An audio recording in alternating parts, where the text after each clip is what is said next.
Good day and welcome. Matthew here again. We are round 24 Nations Cup with Group 4 cars back after the, I think, 2 or 3 week break. So you see I qualified 5th, a bit disappointed with my position. I had pace for the top 3 certainly, but messed up my flying lap and couldn't improve my first time, so ended up 5th. So not too bad considering, but not where I wanted to be. I really needed to be ahead of Sidog, and I certainly had the pace for 3rd, I felt. Certainly through the practice in the previous week, I had a lot more pace than I showed in qualifying. But them's the breaks. Practice doesn't count for much, and if you don't nail it on the day, you don't get your dessert, I guess. So goal after qualifying was to attack Sidog for 4th and potentially get into 3rd if there was any trouble up ahead. I knew Nick and Mint GDR were going to be probably not possible to catch and pass. Adam I wasn't so sure about. He's a very fast driver, but he wasn't a Ford, and I did not think that car quite had the pace. I could understand Nick's choice in the McLaren. It would be better on tyre wear and be stronger in the later stages. But the Ford I thought was a bit of an interesting choice, but Adam did a really good job driving it into 2nd for qualifying. Actually, I think it was .002 down on Mint, so he had quite a close qualifying session for pole.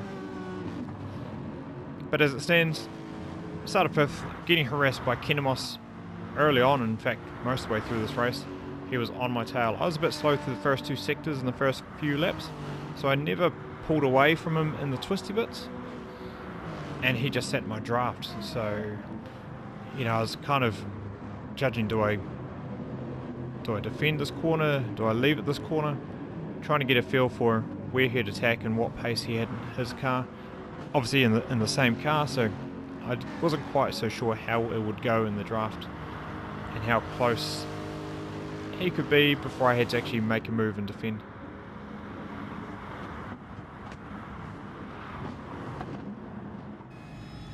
Jumping ahead to the end of lap 3, we jump on board with Adam. He's being attacked by Nick into the 130R.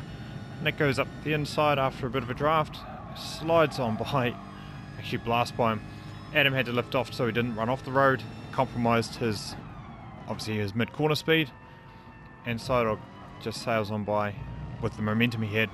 He was about half a second down, so Adam drops 2 places. On the very next lap, we jump on board with Sidog. He had been quite a bit of a battle with Adam over the past sort of half lap after he passed him, and Adam does exactly what Makosi did to him 1 lap before. Once again, Sidog gets compromised through 130R, but I'm not close enough to capitalise. I certainly did have a look at that stage, and I'll just jump back and show you. On board with me, as you can see, Sidog gets compromised with his mid-corner speed, leaves a bit of gap. Well, he probably didn't expect me to go dive. I had a look, had a think about it, but then thought better of it. I could have thrown it up the inside, would have been quite a dive though to do it, and would have been probably ended up quite a dirty move or pushing somebody off. So thought the better of it and just stuck behind him, and I figured that now I was within his draft, I could probably make a move and really attack 4th and 3rd place. Until you understeer wide like that, you know. Once again, a lap later, Kinemos is attacking on the outside this time because I hold the inside line. And this is the closest he'd been, just up beside me. I brake not hard enough. Go too wide through 130R. He goes up the outside again. I've got dirty tyres, so I have to brake a bit earlier. I'm still slipping and sliding. Get a bump from Bass behind, and he pushes me off just enough that he actually gives himself a penalty. It's a bit unfortunate. It was such a small tap, but it was enough to push me off. I guess the dirty tyres didn't help. I was already understeering.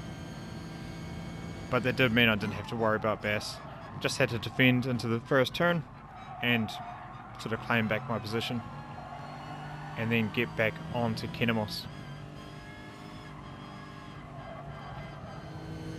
Again, another lap later, and another lap at 130R.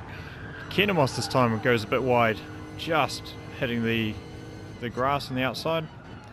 And I knew he had dirty tyres because I had dirty tyres the lap previous. He understeers through turn 1 of the chicane, and then turn 2. I get a much better run. I go to the inside to go up the inside of him. He defends. Just fine.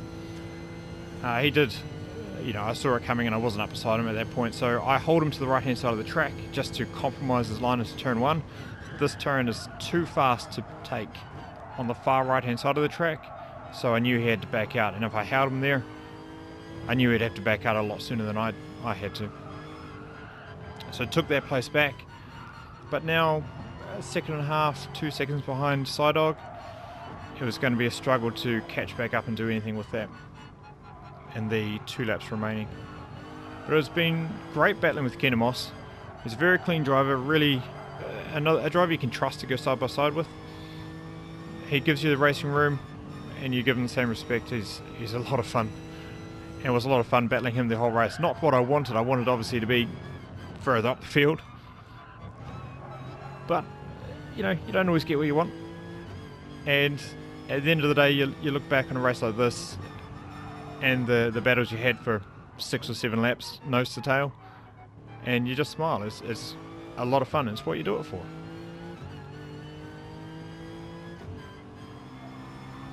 So this was the incident that changed the pace of the race. I'm just going to let it play out for a moment.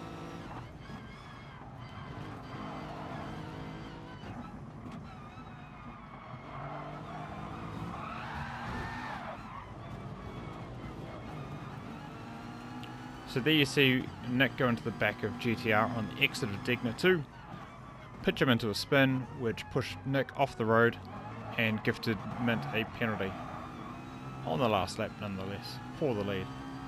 So we'll just jump back and analyse this a little bit. Smidgy a little bit, whatever. So we'll go on board with Mint for this one. So he's defending against Nick into here, so he's kind of mid-corner, compromises his line through Digna 1, so he goes to defend into Digna 2, because most of the time you'd expect Nick to actually dive that one. Nick doesn't. Mint is compromised, or not compromised, but just has a slower exit because he just overshot his braking a little bit. So he's slow on exit. Nick just takes a normal racing line through Digna 1 and 2, as if Mint isn't quite there. So we'll jump back and show you Nick's perspective. So Nick kind of moves over to the right, so Mint stays in mid-track, gets a better drive through Digna 1, doesn't go for the dive this time,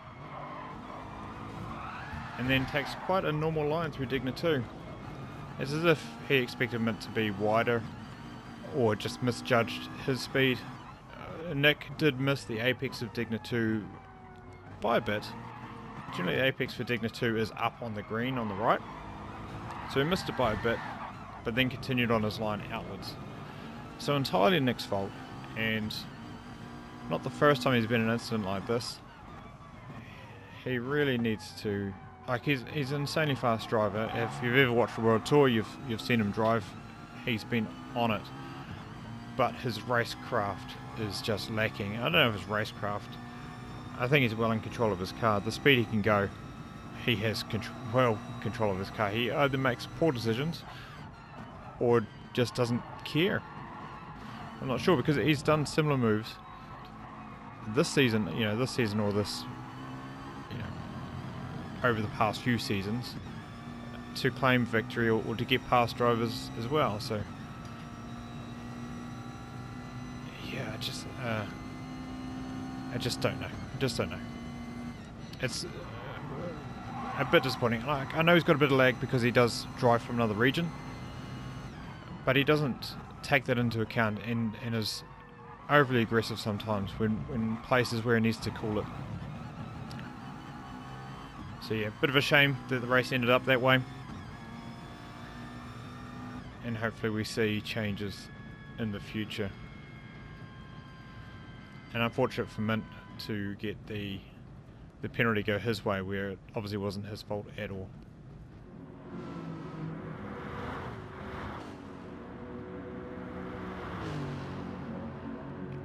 So that was the race, with Mint falling back to 7th-ish. Everybody else moved up a place, obviously. So Mikosi takes I guess a dirty win. Not deliberate, but still not great. Adam picks up 2nd, Sidog 3rd, the 3rd place that I wanted. I wanted so bad. I needed those points. Nobody likes losing to Sidog. Just ask Mikosi. So Sidog picks up 3rd place and the points that I wanted. I pick up 4th and Kinemos 5th, with I think Mint just slotting in behind us. So that was it. Bit disappointing with the result, especially with the pace I had in practice earlier in the week. But ultimately a really fun race, really good racing with Kinemos. Just a little disappointed with myself for not getting my race pace down and attacking 4th and 3rd place a bit earlier. But them as the brakes, put it down to experience. I will take that forward and try to improve in the next one. Until then, thank you very much for coming along. If you did like what you see, give us a subscribe. If you want to see these races live, I have them over on Twitch, or I run them live on Twitch on Wednesdays and Saturdays. And until then, if you want to come hang out, come hang out. Until then, we will see you next time.